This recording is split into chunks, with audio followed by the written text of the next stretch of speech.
Folks, I've been ranching these parts for nigh on 40 years, and what I'm about to tell you will shake you to your very core. At 6:47 this morning, I got the kind of call that makes a man's blood run cold.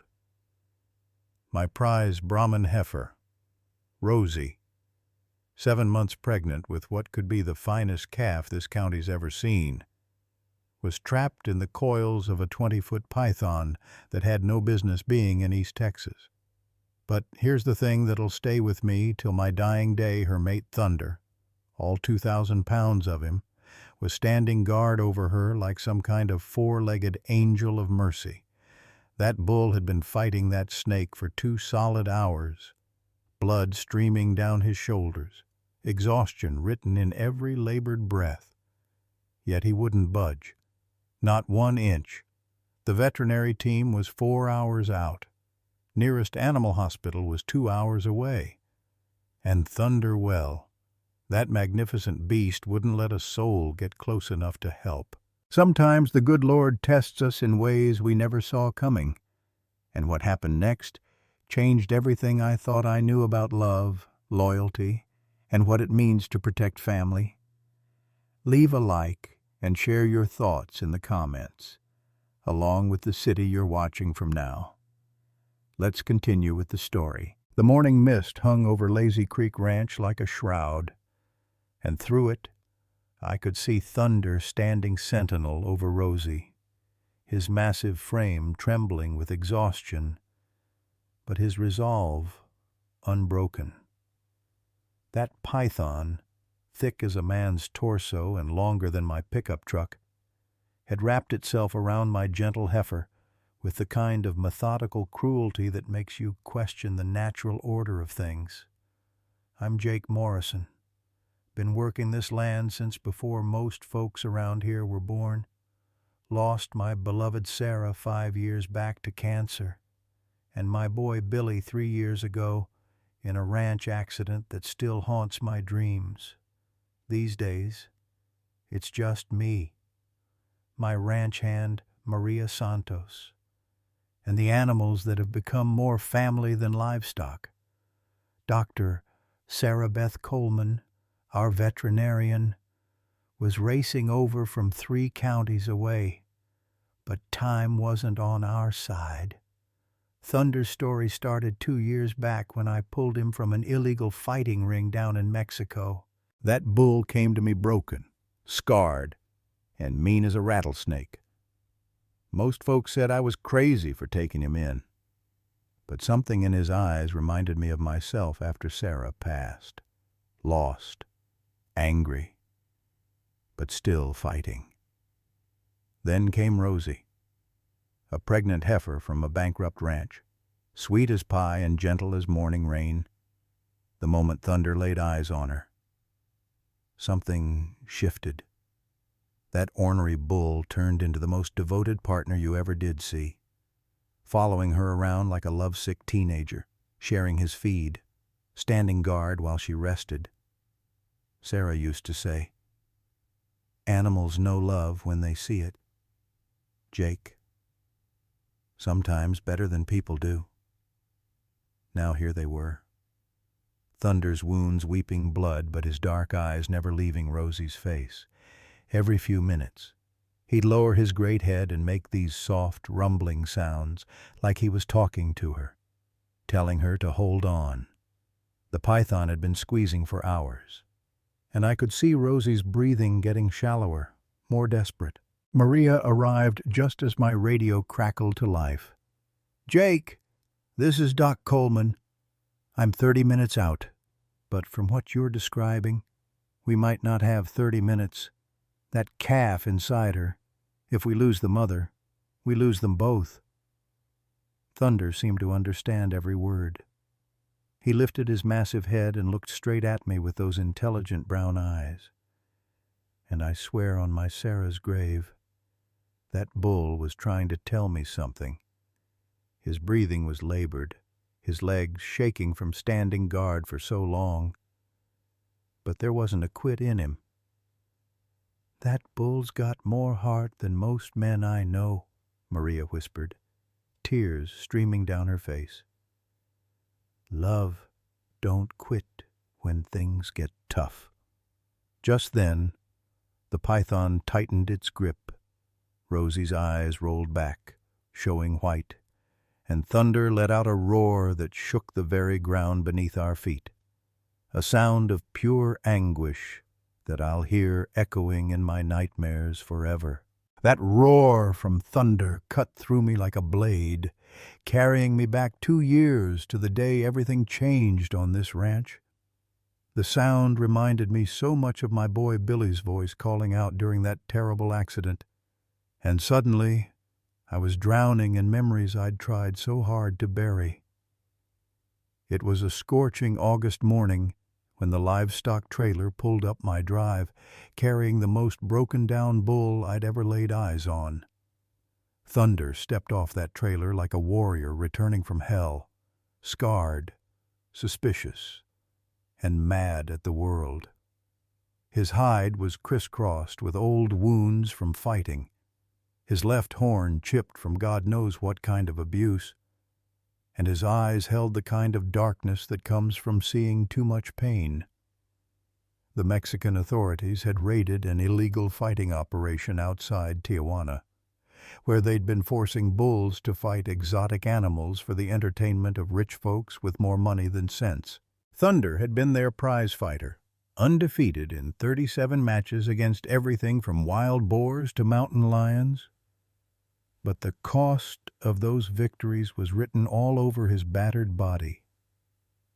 "Jake, you're out of your ever-loving mind," Billy had said, watching Thunder pace the quarantine pen like a caged lion. "That animal's too dangerous. One wrong move and he'll kill somebody." My son was a good man, but he never did understand that sometimes the most broken things just need someone to believe they can heal. I spent weeks just sitting by Thunder's pen, talking to him like he was people, told him about the ranch, about Sarah's passing, about how lonely these rolling hills could get when you had nobody left to share them with. That bull would stand at the far end of his enclosure, snorting and pawing the ground. But his ears would twitch forward whenever I spoke. Animals hear more than words. They hear the hurt underneath. The breakthrough came on a September evening when a thunderstorm rolled across the county. Thunder was pacing frantically, and I realized those fighting rings had conditioned him to expect violence when he heard loud noises. I stayed with him all night, talking him through every crack of lightning, every rumble of thunder. By morning, that bull was eating oats right out of my hand. Then came Rosie, and Lord help me. It was like watching a miracle unfold in slow motion. She arrived on a cold October morning, heavy with calf and shivering from neglect. The family that owned her had lost their farm to the bank, and they were selling off livestock to pay debts. Rosie was gentle as a lamb, with soft brown eyes that seemed to apologize for existing. She was everything Thunder wasn't. Trusting, sweet-natured, full of hope despite her circumstances. I'll never forget the moment Thunder first saw her. He was in the main pasture, and I was leading Rosie to a smaller pen to settle in. Thunder stopped mid-graze, lifted his massive head, and stared. Not the aggressive stare of a territorial bull, but something else entirely. Something that reminded me of the first time I laid eyes on my Sarah at a county fair dance 47 years ago. Thunder approached the fence slow and careful, making these soft rumbling sounds I'd never heard from him before. Rosie walked right up to the fence line, unafraid, and they touched noses through the wire. In that moment, I watched two broken souls recognize each other. "Well, I'll be damned," I whispered to myself. "That bull's gone." and fell in love. Over the next few weeks, Thunder transformed before my eyes. The angry, violent animal who'd terrorized fighting rings became a gentle giant who'd share his feed with Rosie, stand guard while she rested, and follow her around the pasture like a devoted husband. When other bulls got too close, Thunder would position himself between them and Rosie, not aggressively, but protectively. He'd learned the difference between fighting and defending. My Sarah used to say that animals understand love better than most people because they don't complicate it with pride or fear. Watch a good ranch dog with his family, she'd tell me. That's what love looks like. Constant, faithful, without conditions or expectations. Thunder proved her right every single day. When Rosie went into false labor one December night, Thunder stood beside her stall for 14 hours straight, refusing food and water until she was safe. When a pack of coyotes threatened the herd, Thunder positioned Rosie in the center and fought off 6 predators single-handedly, taking wounds that should have killed him but never backing down. Billy still didn't understand. Dad, they're just animals. You're reading human emotions into basic instinct. But I knew better. I'd seen the way Thunder would rest his great head against Rosie's flank when she was tired, how he'd guide her to the sweetest grass, how his eyes never left her when she grazed. That wasn't instinct. That was devotion. The night Billy died, Thunder seemed to know something was wrong before I even got the phone call. He kept walking to the fence line, looking toward the highway, making low sounds of distress. When I finally came home from the hospital, empty-handed and broken-hearted, Thunder met me at the gate. That big bull looked at me with those intelligent eyes and somehow understood that our family had gotten smaller. From that night on, Thunder would come to the fence whenever I sat on the porch. Grieving, he wouldn't make a sound. Just stand there like a 2,000-pound guardian angel, reminding me that some kinds of love survive even death. Rosie would join him, and the 3 of us would share our loneliness under the Texas stars. Some hearts are just meant to beat together. I tell folks who asked about my unusual pair, you can't explain love. You just know it when you see it. Thunder's mysterious nighttime behavior started around that time. He'd make rounds of the entire ranch after dark, checking fence lines, listening for trouble, keeping watch over everything and everyone he considered family.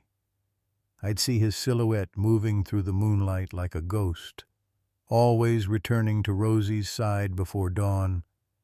Now, standing in the morning mist, watching Thunder fight for Rosie's life, I understood what my Sarah had been trying to tell me all those years. Love isn't just a feeling. It's a choice you make every single day. Thunder chose Rosie that first October morning, and he'd been choosing her every day since. The radio crackled again, jerking me back to the present crisis. Jake, Rosie's pulse is dropping fast. We're running out of time. Thunder lifted his bloodied head and looked straight at me. And in that moment, I saw myself reflected in his desperate eyes, a man who'd failed to save the ones he loved most, facing that same terrible helplessness all over again. The dust cloud from Dr. Sarah Beth Coleman's emergency veterinary truck was still settling when she jumped out, medical kit in hand and determination written across her weathered face. Behind her, Maria was already coordinating with the animal control officers who'd arrived from 3 counties over, their faces grim as they took in the scene before them. Sweet Jesus, Dr. Coleman breathed, approaching the fence line where Thunder maintained his vigil. In 30 years of veterinary practice, I've never seen anything like this. Thunder's response to the approaching humans was nothing short of extraordinary. Instead of the aggressive posturing you'd expect from a protective bull, he began what I can only describe as calculated positioning. He moved with deliberate precision, stepping aside just enough to allow Dr. Coleman visual access to Rosie's head and neck, while keeping his massive body between the python and any potential rescuers. "That bull's thinking 3 moves ahead," Maria whispered in amazement. "Look at how he's angling himself. He's giving us a clear shot at the snake's head without exposing Rosie to crossfire." Dr. Coleman was already assembling her tranquilizer rifle, loading it with enough sedative to drop a horse. But as she raised the weapon to her shoulder, Thunder did something that made us all freeze in place. He stepped directly into her line of fire, shaking his great head in what looked for all the world like a deliberate no. "He won't let us take the shot," Dr. Coleman said, lowering her rifle. "It's like he knows the risk." And that's when the controversial decision hit me like a lightning bolt. "What if we use Thunder as bait?" I said, the words tasting bitter in my mouth even as I spoke them. The silence that followed was deafening. Maria looked at me like I'd lost my mind, and Dr. Coleman's jaw dropped open. "Jake Morrison, have you taken leave of your senses?" Dr. Coleman snapped. "We can't risk Thunder's life, too. That python could kill him just as easily as it's killing Rosie." "Look at him, Doc," I said, pointing to Thunder's deliberate movements. "He's already made his choice. We're not asking him to do anything he ain't already doing." Thunder seemed to be listening to every word of our argument as we debated his fate. He began a series of specific movements that I'd seen before but never understood. He would approach the python from different angles, retreat, circle back, always keeping Rosie protected but clearly studying his enemy. Maria, tears streaming down her face, spoke up with a conviction that surprised us all. Their family, Thunder and Rosie, they chose each other. And you don't abandon family when the chips are down. If Thunder's willing to risk everything for her, then we owe it to him to let him try. That's when Thunder began what I can only call communication.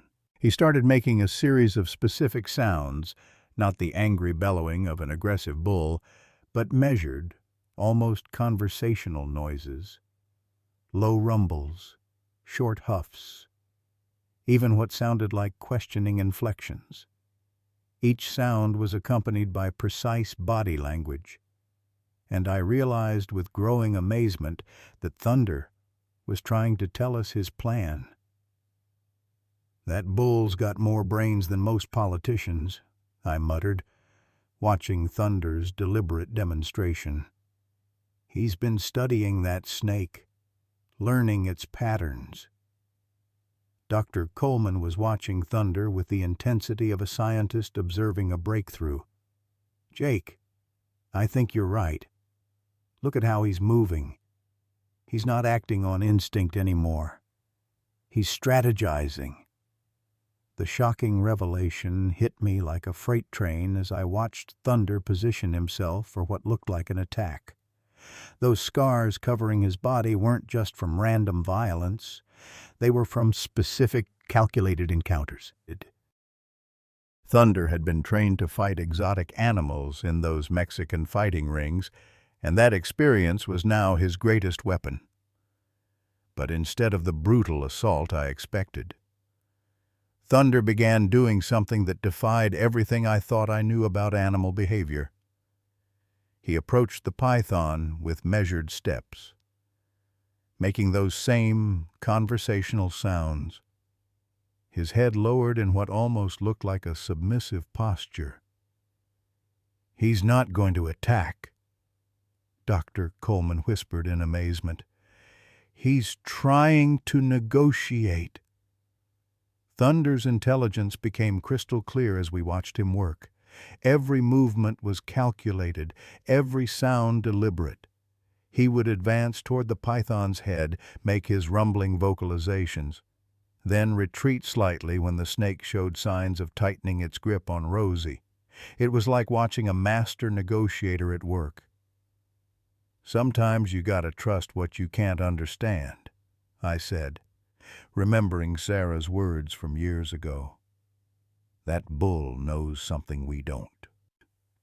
The ticking clock was becoming unbearable. Rosie's breathing had grown so shallow that we could barely see her chest rise and fall. Her unborn calf was moving less frequently, and Dr. Coleman's instruments were showing dangerously low vital signs for both mother and baby. Thunder seemed to sense the urgency too. His conversations with the python became more insistent, his movements more purposeful. He was running out of time and options, and we all knew it. That's when Maria noticed something that changed everything. "Look at the python's head," she said, pointing. "There's something around its neck." Dr. Coleman pulled out her binoculars and focused on the snake's upper body. "Dear God," she breathed. "It's wearing a collar. This isn't a wild python. It's somebody's pet." The implications hit us all at once. This snake wasn't acting on predatory instinct. It was lost, confused, probably starving. Thunder's non-aggressive approach suddenly made perfect sense. He wasn't trying to fight an enemy. He was trying to communicate with another confused, displaced animal. The collar was weathered and partially hidden by the python's coils, but we could make out what looked like an address tag. This snake had a home, or at least used to. Someone, somewhere, had abandoned this creature to fend for itself in a landscape where it didn't belong. Thunder's fighting ring experience wasn't about violence. It was about survival, about learning to read other animals, about understanding that sometimes the strongest response isn't the most aggressive one. He'd been forced to fight pythons before, but he'd also learned how they thought, how they moved, what they feared. "Every creature's got a story," I said, watching Thunder continue his patient negotiations. "And most of 'em ain't pretty." The controversy of our situation was becoming clear. We weren't dealing with a natural predator threatening livestock. We were looking at two victims of human negligence. The python was as much a victim as Rosie, abandoned by irresponsible owners who'd probably gotten in over their heads with an exotic pet. Thunder understood this in a way that we humans were only beginning to grasp. His approach wasn't about dominance or territory. It was about finding a solution that didn't require more violence, more death, more victims of human foolishness. But understanding the situation didn't make it less desperate. Rosie's time was running out, and despite Thunder's remarkable intelligence and patience, the python showed no signs of releasing its grip. The snake was probably weak from starvation, operating on survival instinct even as Thunder tried to reason with it. Dr.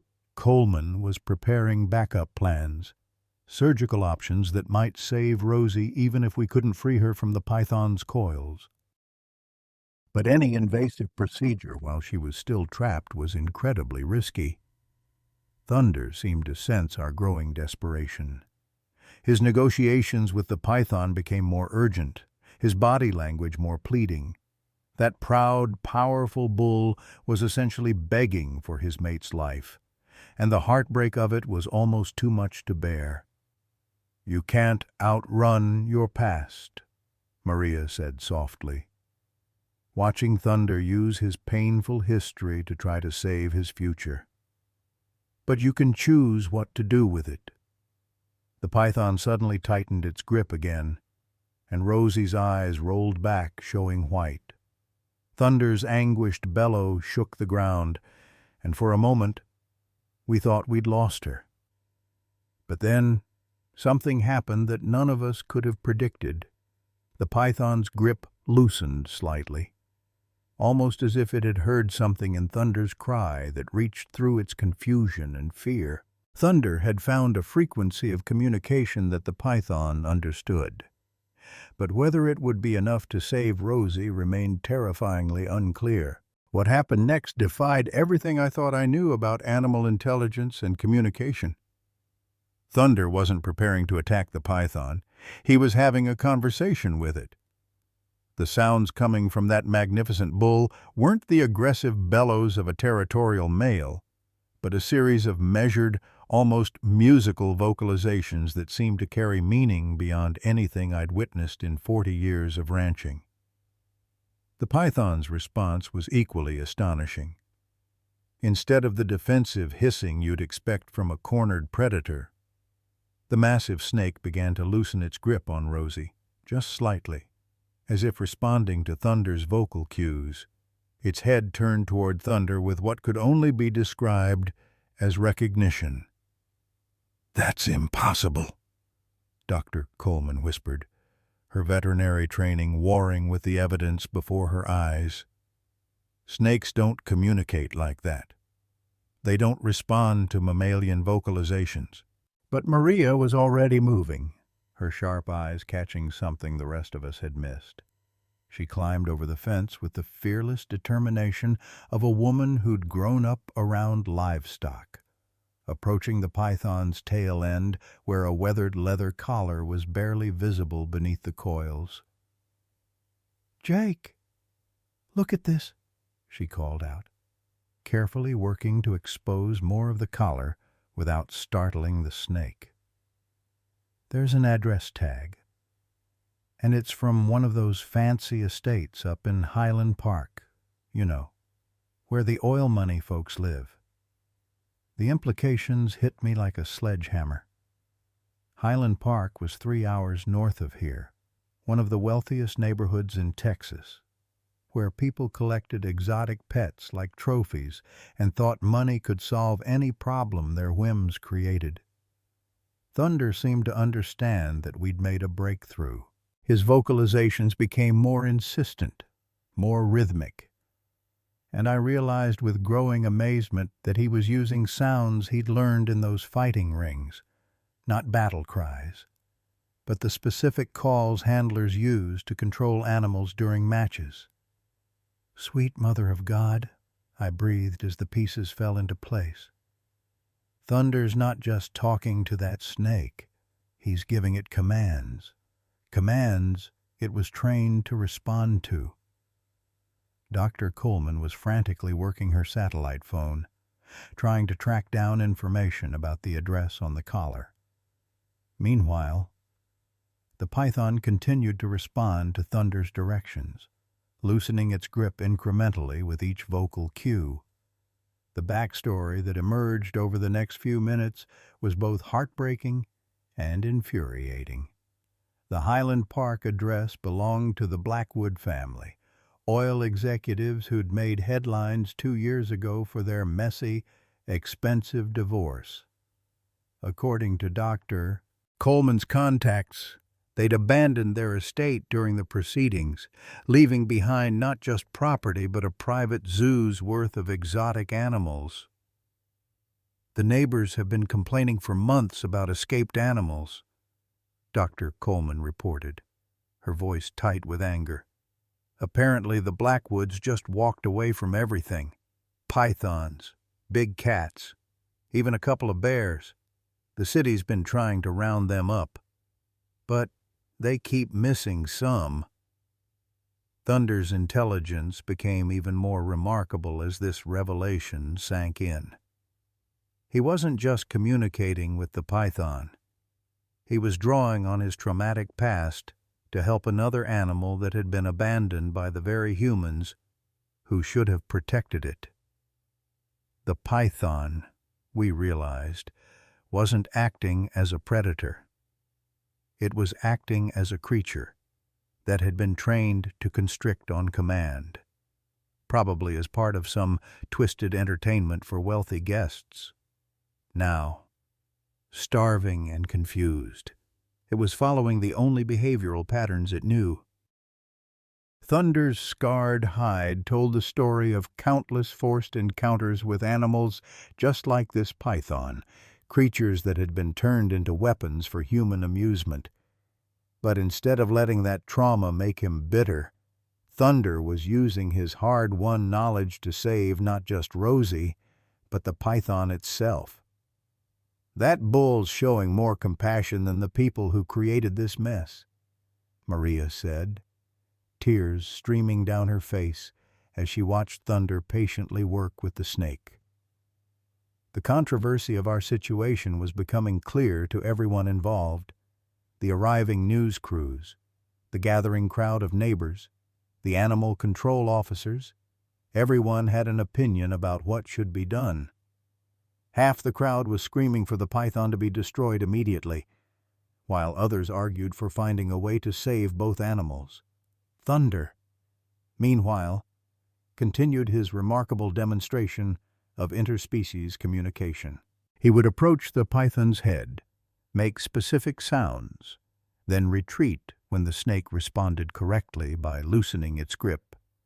It was like watching a master trainer work with a student, except the roles were reversed. The intended victim was teaching the predator how to let go. The time pressure was becoming unbearable. Rosie's breathing had become so shallow that we could barely detect it, and her unborn calf had stopped moving entirely. Dr.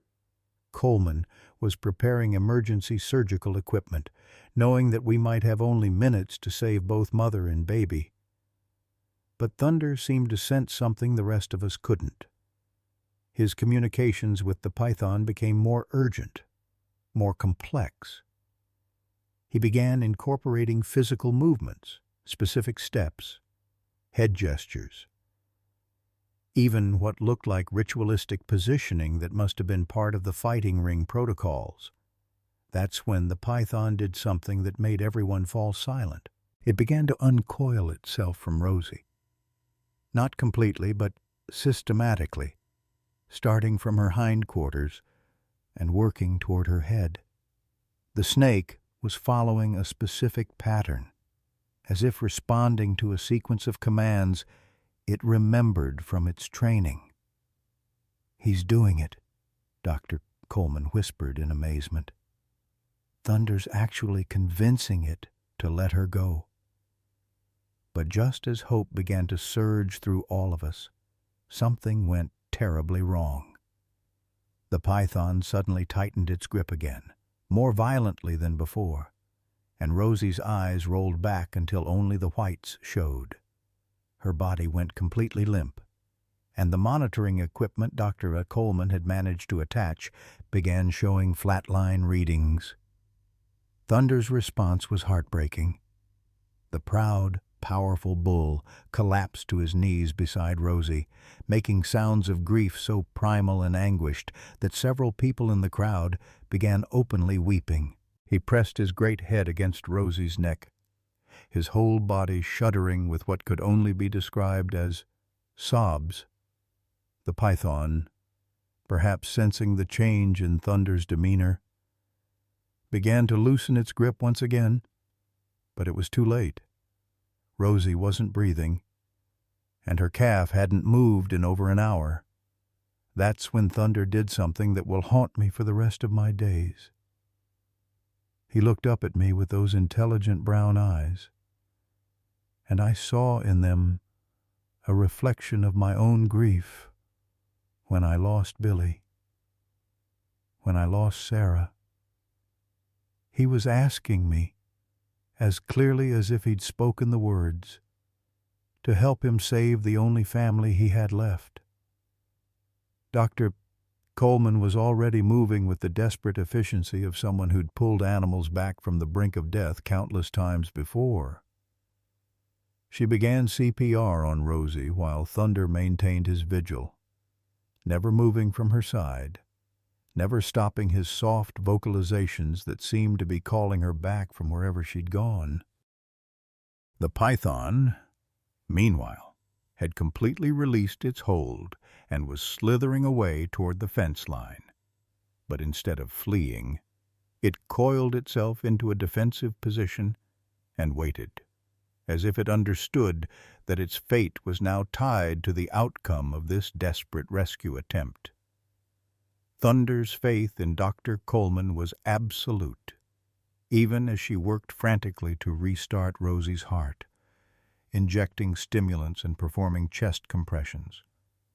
Thunder never interfered.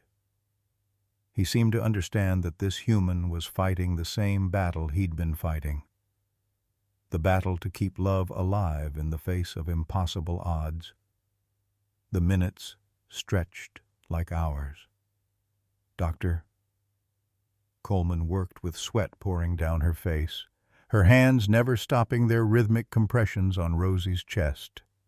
Maria held IV bags and handed over equipment with the efficiency of a trained surgical nurse. The crowd had grown silent, everyone holding their breath as life and death hung in the balance. Thunder never wavered, even when Rosie showed no signs of response, even when the monitors continued to show flatline readings. That devoted bull kept making his soft calling sounds, kept pressing his nose to her face, kept believing that love could be stronger than death.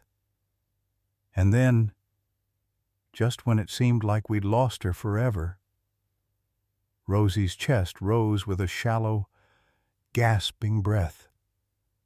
The monitors began showing a weak but steady heartbeat, and Thunder's triumphant bellow shook the very heavens. But our celebration was premature. The python, which we'd all but forgotten in the drama of Rosie's rescue, suddenly reared up near the fence line, and we realized with horror that it wasn't alone. Rosie's heartbeat had barely stabilized when the monitors started screaming again. Her pulse was dropping dangerously low, and Dr. Coleman's face went white as she checked the readings. "She's going into cardiac arrest again," she shouted over the chaos. "We're losing her." Thunder's anguished bellows filled the air as Rosie's body went limp once more for 30 terrifying seconds. Her heart stopped completely, and I felt my own heart breaking as I watched that magnificent bull press his bloodied forehead against his mate's neck, making sounds of grief that seemed to come from the very depths of his soul. The memory hit me like a physical blow, standing in a hospital corridor 3 years ago, watching the monitors flatline as my boy Billy slipped away from us. I'd been helpless then, unable to do anything but hold Sarah's hand and watch our world crumble. Now, seeing Thunder's desperation, I was reliving that nightmare all over again. "Don't you dare give up on her," I whispered, not sure if I was talking to Thunder, Dr. Coleman, or God himself. "That bull's been fighting for her all morning. Don't let it be for nothing." Dr. Coleman worked like a woman possessed, injecting adrenaline directly into Rosie's heart while performing chest compressions with a force that would have broken human ribs. Thunder seemed to understand that this human was his ally in the fight for Rosie's life, and he positioned himself to give her better access while never stopping his own efforts to call Rosie back.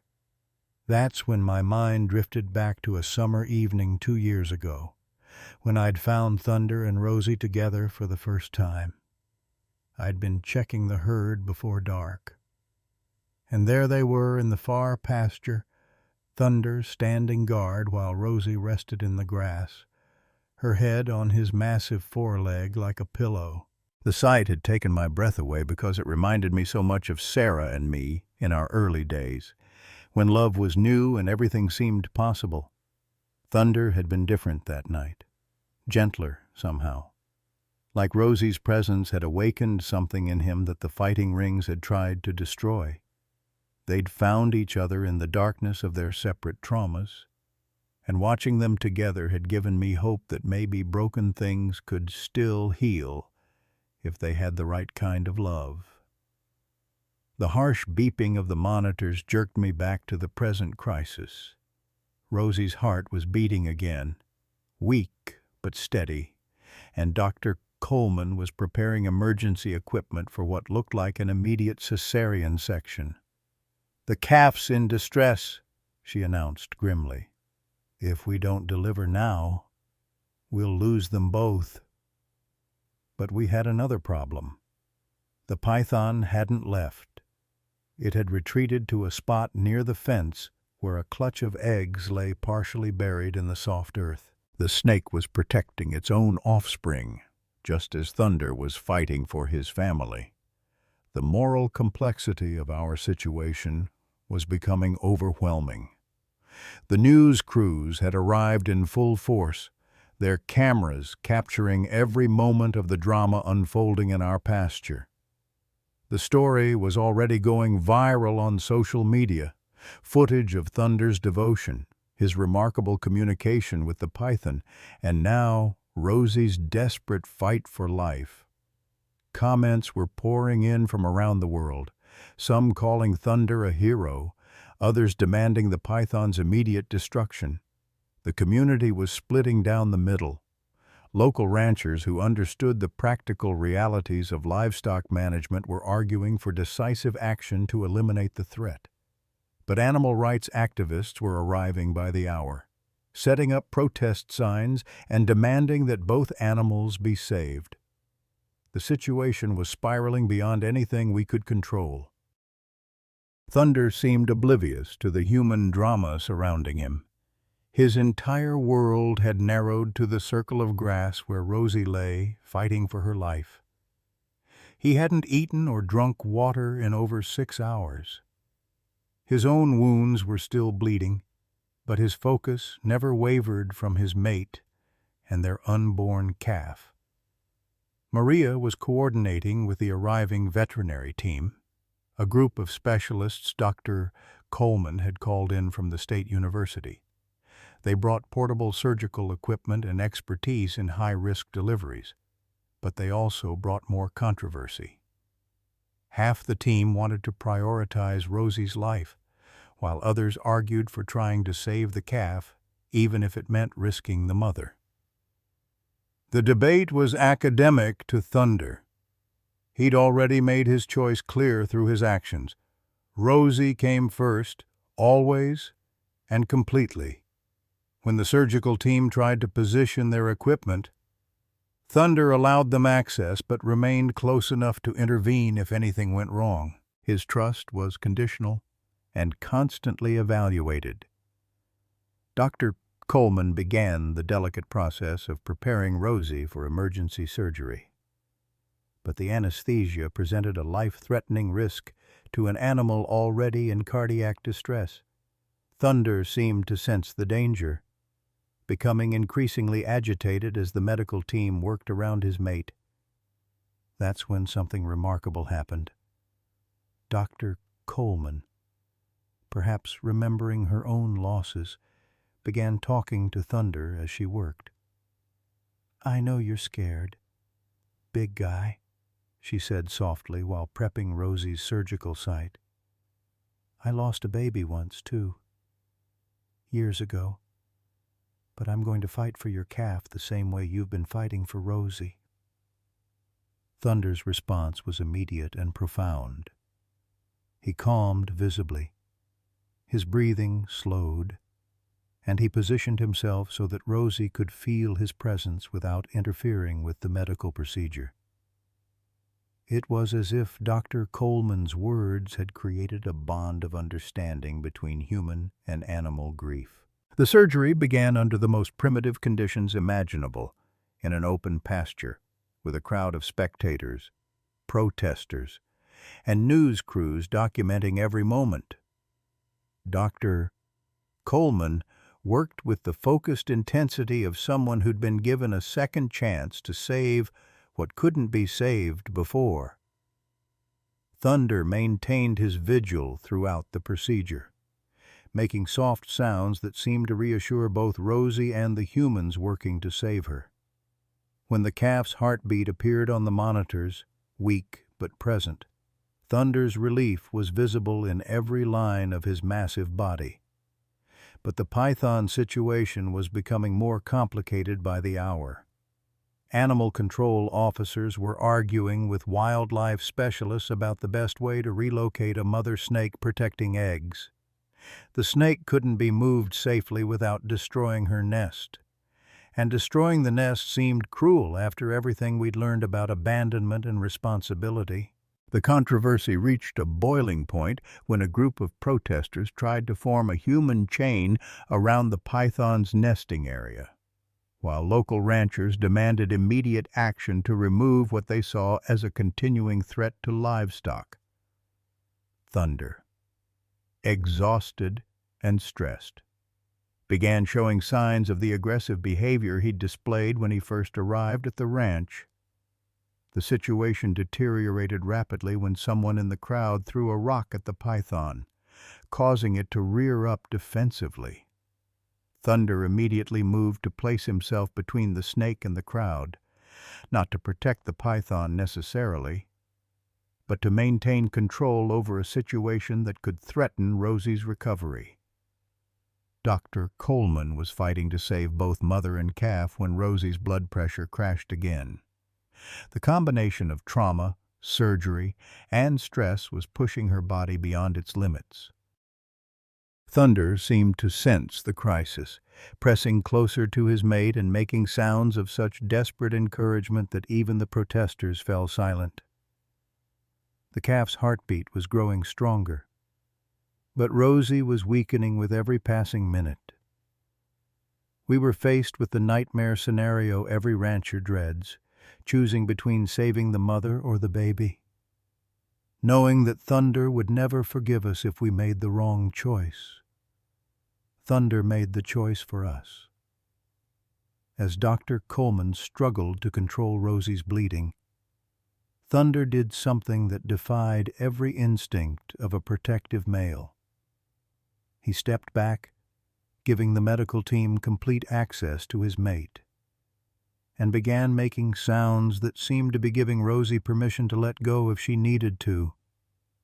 "A man's true character shows when nobody's watching," I whispered, remembering something Sarah used to say. But Thunder's character was on display for the whole world to see, and it was more noble than anything I'd ever witnessed. The monitors showed Rosie's vital signs stabilizing as Dr. Coleman completed the cesarean section. When the calf emerged, a perfect little heifer with her mother's gentle eyes and her father's determined spirit, Thunder's triumphant bellow could be heard for miles. But our celebration was cut short by a commotion near the fence line. The python, stressed by the crowd and noise, had begun to move aggressively toward its eggs, and several people were in danger of being caught in its defensive strike range. Thunder, despite his exhaustion and relief at his daughter's birth, immediately moved toward the new threat. The battle for his family's safety wasn't over. It was just beginning. "Sometimes doing right hurts more than doing wrong," Maria said, watching Thunder prepare to face yet another challenge in his epic day of protecting everything he loved. The moment of joy at the calf's birth was shattered when Thunder collapsed. Not from exhaustion or relief, but from something far more terrifying. The massive bull's legs simply gave out beneath him, and he crashed to the ground with a sound that made everyone freeze in horror. "Thunder!" I shouted, rushing toward the fence as Dr. Coleman spun away from the newborn calf to assess this new crisis. The bull, who'd been fighting all day for his family's survival, was lying on his side, his breathing labored, his eyes showing the kind of distress that makes a rancher's blood run cold. The psychological horror of the situation hit me like a freight train. We were going to lose Thunder just as Rosie and the calf were finally safe. After everything he'd sacrificed, everything he'd endured, that magnificent animal was going to die within sight of the family he'd fought so hard to protect. Thunder's breakdown triggered something primal in the crowd that had gathered around our ranch. Half the protesters who'd been demanding the python's protection suddenly turned on the snake, screaming for its immediate destruction. The other half formed a tighter circle around the python's nesting area, determined to prevent any violence. The situation was spiraling into chaos, with my dying bull caught in the middle of a human conflict that had nothing to do with the animals involved. "Get back, Doctor!" Coleman shouted at the crowd, her voice cutting through the noise. "All of you, get back! This animal is in shock, and your shouting is making it worse." But the community split was too deep to be controlled by reason. Ranchers who'd been watching Thunder's heroic fight all day were now furious that he might die because we'd wasted time trying to save the python. Animal rights activists were equally convinced that Thunder's collapse proved we should have handled the situation more compassionately from the beginning. The media frenzy escalated the tension beyond anything we could manage. News helicopters circled overhead, their cameras capturing every moment of Thunder's distress. Social media was exploding with conflicting narratives. Thunder as hero, Thunder as victim, the python as villain, the python as fellow victim of human negligence. In the middle of this human chaos, Thunder was fighting for his life with the same stubborn determination he'd shown all day. But this wasn't a fight he could win through strength or intelligence. His massive heart, which had been beating for nearly 2,000 pounds of muscle and bone while under extreme stress for over 8 hours, was simply giving out. I knelt beside Thunder's head, pressing my weathered hand against his scarred neck, feeling his pulse growing weaker with each passing moment. "Don't you dare quit on me now, big guy," I whispered, my voice breaking. "Your girls need you. Rosie and that little calf, they need their protector." Thunder's eyes found mine, and in them I saw the same look I'd seen in Billy's eyes during those final moments in the hospital. A mixture of love, regret, and the terrible understanding that some battles can't be won no matter how hard you fight. The confession came pouring out of me then. All the guilt and failure I'd been carrying for 3 years. I failed my son, Thunder. I wasn't there when Billy needed me most, just like I can't save you now. But you never failed anybody. You protected your family better than I ever protected mine. Thunder's response to my words was heartbreaking. With tremendous effort, he lifted his massive head and looked toward where Rosie lay with their newborn daughter. Then he looked back at me, and I swear on my beloved Sarah's grave, that bull was trying to tell me something important about responsibility and love. "Doctor." Coleman was working frantically, checking Thunder's vital signs, administering stimulants, doing everything in her power to stabilize him. But we all knew we were fighting a losing battle. Thunder's body had simply been pushed beyond its limits, and no amount of medical intervention could repair the damage done by hours of extreme stress and physical trauma. The impossible choice was staring us all in the face. Thunder needed immediate veterinary intervention that could only be provided at a major animal hospital hours away. But moving him in his current condition would almost certainly kill him. We could try to stabilize him here with limited resources, or we could risk everything on a desperate attempt to get him professional help. Thunder made the choice for us in the most heartbreaking way possible. As Dr. Coleman prepared to administer another round of cardiac stimulants, Thunder did something that will haunt me forever.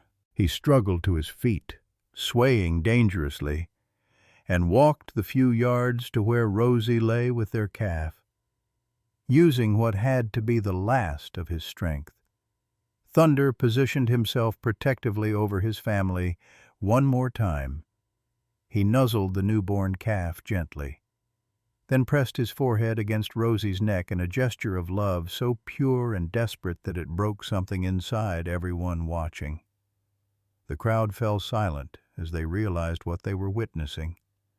This wasn't just an animal protecting its territory or following instinct. This was a father saying goodbye to his family, a husband making sure his wife and child would be safe before he let go. Sarah's medical crisis interrupted Thunder's farewell. Rosie's blood pressure spiked dangerously as she tried to respond to Thunder's distress, and Dr. Coleman found herself fighting to save both animals simultaneously. The stress of watching Thunder collapse was threatening to undo all the progress they'd made in saving her life. "We're going to lose them both," Dr. Coleman said grimly, her hands working to stabilize Rosie while keeping one eye on Thunder's failing condition. "Rosie's going into shock watching Thunder die, and Thunder won't let go as long as he thinks she needs him." That's when Maria Santos did something that changed everything. This young woman who'd grown up watching her own father sacrifice everything for his family walked directly up to Thunder, placed her hands on his massive head, and began speaking to him in Spanish. The soft, musical words her father had used when she was frightened as a child. Thunder's response was immediate and profound. His breathing slowed. His wild eyes focused on Maria's face, and somehow her words seemed to reach through his pain and panic to touch something deeper. She was telling him, in the language of love and loss and letting go, that it was okay to rest, that his family would be protected. The community healing began in that moment, as people on both sides of the controversy recognized the universal language of grief and love. Protesters and ranchers alike began moving closer, not to argue or make demands, but to bear witness to something sacred happening in our pasture. Thunder's dignity in those final moments taught us all what it really means to love someone. Even as his strength failed, even as death approached, his focus remained entirely on his family's welfare. He kept lifting his head to check on Rosie and the calf, kept positioning his body to shield them, kept fighting to stay alive not for himself, but for them. The breakdown I'd been holding back for 3 years finally came as I watched Thunder's heroic struggle. All the tears I hadn't cried for Billy, all the grief I'd buried when Sarah died, all the guilt and regret and lonely nights, it all came pouring out as I knelt beside this dying bull who'd shown me what real courage looked like. "There comes a time when a man's got to choose between being safe and being right," I sobbed, remembering something my own father had told me years ago. Thunder had made that choice over and over again throughout this terrible day, always choosing what was right over what was easy. Dr. Coleman was preparing what looked like a final round of emergency treatment when something miraculous happened. Thunder's vital signs suddenly stabilized, not improving dramatically, but ceasing their deadly decline. His breathing became more regular, his pulse strengthened just enough to give us hope.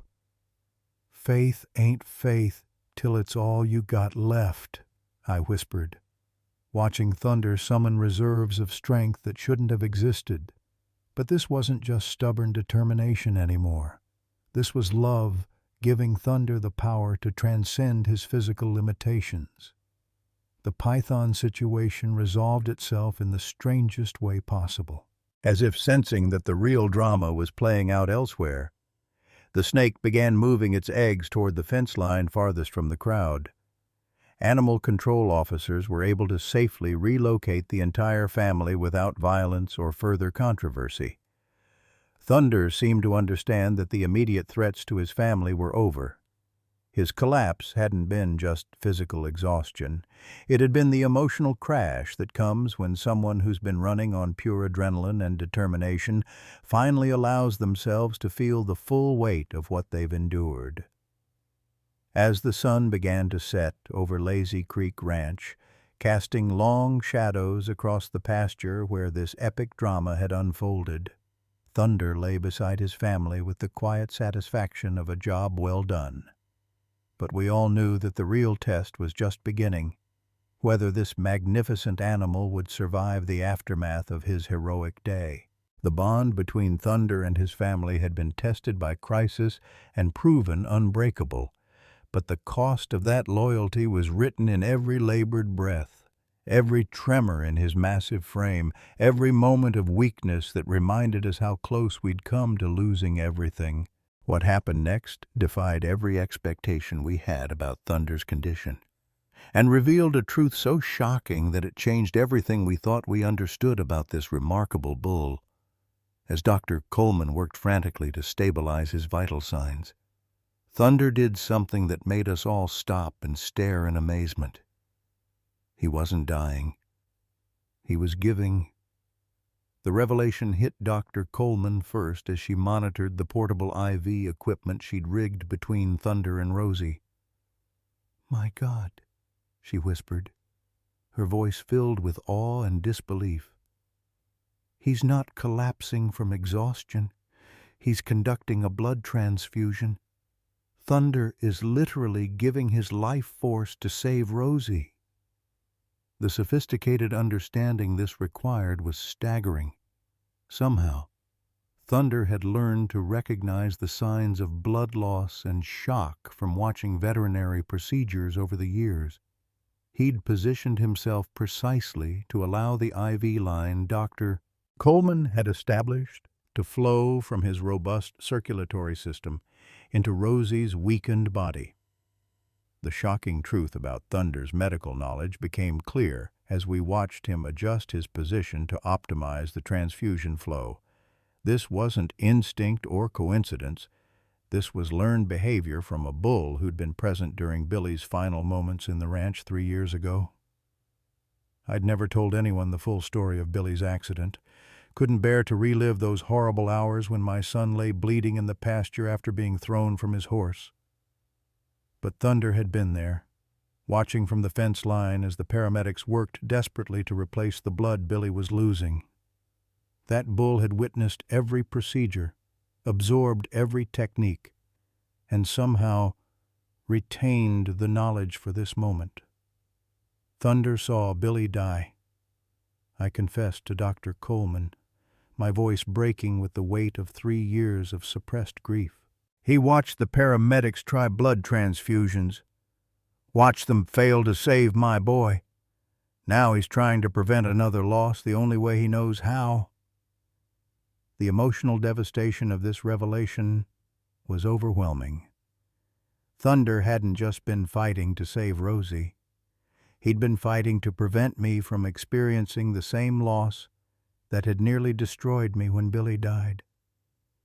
This magnificent animal had been carrying the trauma of witnessing my son's death, and now he was using that painful knowledge to heal instead of harm. Thunder's sacrifice was weakening him dangerously, but his determination never wavered. Every few minutes, he would lift his massive head to check on Rosie's breathing, on the calf's movements, ensuring that his gift of blood was having the desired effect. His own pulse grew weaker as Rosie's grew stronger, a living demonstration of what it means to love someone more than your own life. Rosie's recovery began almost immediately as Thunder's blood restored her strength. Her breathing deepened, her color improved, and she began responding to her newborn calf's attempts to nurse. The transfusion was working, but at a cost that might prove too high to bear. The python situation had resolved itself quietly during Thunder's medical drama. Animal control officers had successfully relocated the snake and her eggs to a wildlife sanctuary, where she would receive proper care and eventually be released in an appropriate habitat. The crisis that had started our day was over, but Thunder's heroic efforts had created a new emergency. The community response to Thunder's sacrifice was immediate and profound. Protesters and ranchers who'd been at each other's throats hours earlier now stood together in respectful silence, recognizing that they were witnessing something sacred. The arguing stopped, the shouting ceased, and people began actually talking to each other about what they'd learned from watching Thunder's devotion. Maria had been documenting everything, and her footage of Thunder's blood transfusion went viral within hours. The images of this massive bull weakening himself to save his mate touched something deep in people around the world. Comments poured in from every continent, sharing stories of animal devotion, of sacrifice, of love that transcends species. Jake's breakdown came when he realized the full scope of what Thunder had endured. Not only had this bull survived the trauma of fighting rings, not only had he overcome his own violent conditioning to become a protector, but he'd also carried the burden of witnessing Billy's death and used that knowledge to prevent another tragedy. "I failed my son," I sobbed, finally speaking the words that had been eating at my soul for 3 years. I wasn't there when Billy needed me most, but Thunder never forgot. He's been trying to save Billy ever since, and now he's saving Rosie the same way he couldn't save my boy. Sarah's admission came as she monitored Thunder's weakening pulse. "I see my lost child in every animal I save," she confessed quietly. "I became a veterinarian because I couldn't save my own baby. And now Thunder's showing me what real healing looks like. He's not just saving Rosie. He's healing all of us." The bitter victory was becoming clear as Thunder's condition continued to deteriorate. Rosie and her calf would survive, but Thunder's heroic efforts might cost him everything. His fighting days were over, his strength permanently diminished, his massive heart damaged from the strain of supporting 2 lives instead of 1. Thunder's legacy was being written in real time as people around the world shared his story. Children drew pictures of the heroic bull. Families discussed the meaning of sacrifice and devotion, and animal welfare organizations used Thunder's example to advocate for better treatment of all creatures. The cost of Thunder's devotion became more apparent as evening approached. He was alive, but forever changed. The powerful bull who dominated the pasture would now need constant care and monitoring. His days of protecting the herd through physical intimidation were over, replaced by a different kind of leadership, one based on wisdom, experience, and the moral authority that comes from proven sacrifice. Maria's tears flowed freely as she realized Thunder reminded her of her late father, who'd worked himself to exhaustion providing for his family. "My papa died young because he gave everything he had to take care of us," she whispered. "Thunder's doing the same thing, loving his family so hard it's killing him. Dr." Coleman fought her own emotions as she continued monitoring both animals. Thunder's sacrifice had forced her to confront her own losses, her own reasons for dedicating her life to saving animals she couldn't always save. "Sometimes the bravest thing you can do is let someone else be strong for you," she said, watching Thunder continue his vigil despite his weakness. The setup for our resolution was becoming clear as the community united around Thunder's example. The controversy that had divided neighbors and strangers was replaced by a shared understanding of what really mattered. Thunder hadn't just saved his family. He'd saved a community from its own bitter divisions. Thunder's trust in the humans around him had been absolute throughout his ordeal, even as he weakened, even as his own survival became uncertain. He'd allowed us to help in ways that revealed the depth of connection possible between species. His faith in our good intentions had transformed everyone who witnessed it. As darkness fell over Lazy Creek Ranch, Thunder lay beside his family with the quiet dignity of someone who'd given everything and found peace in the giving. But questions remained about his future, about whether love could truly be stronger than the physical limitations that now constrained his powerful body.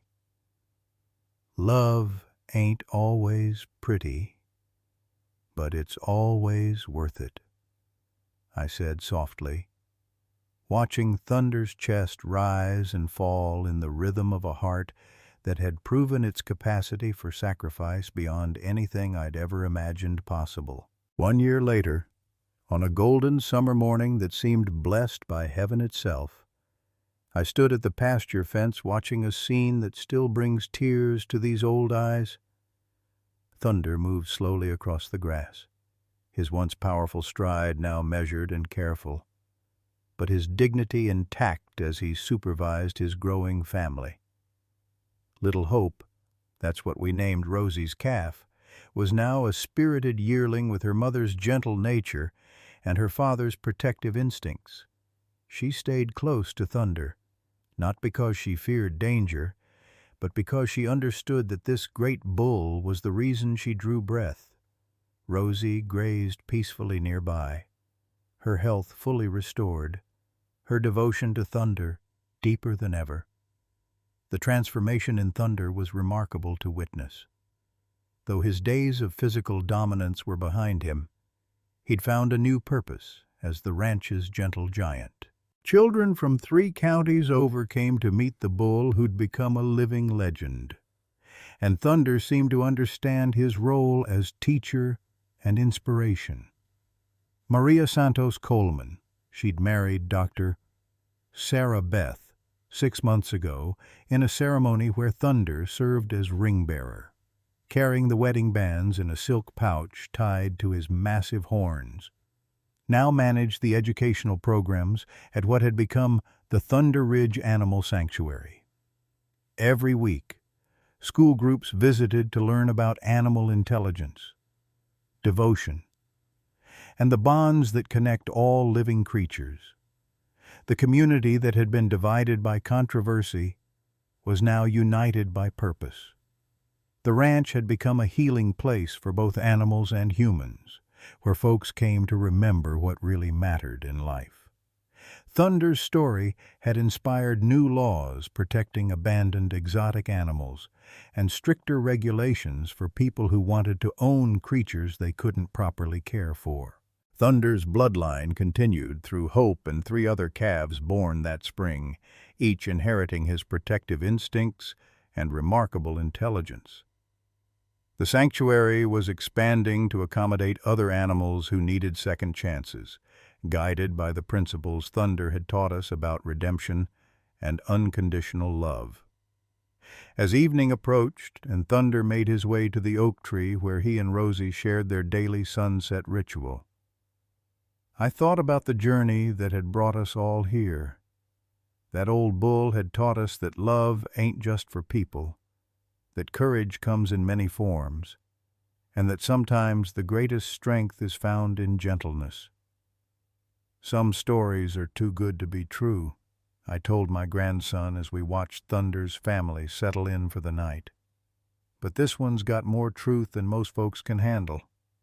And that's how a bull named Thunder showed us all what it really means to love somebody. Not just with your heart, but with your whole life. Folks, if Thunder's story doesn't remind you of what real love looks like, I don't know what will. That magnificent bull showed us something we've forgotten in this hurried world. That true devotion means showing up every single day, especially when it's hard. just like the marriages that lasted through the Depression, just like the parents who worked 2 jobs to put their kids through college, just like the friendships that survived decades of life's ups and downs. Thunder didn't love Rosie because it was easy or convenient. He loved her because that's what love does. It protects. It sacrifices. It never gives up. How many of us can say we've loved someone with that kind of wholehearted commitment? In a time when everything seems disposable, when people quit at the first sign of trouble. Thunder reminds us that some bonds are worth everything we have to give. His story isn't just about animals.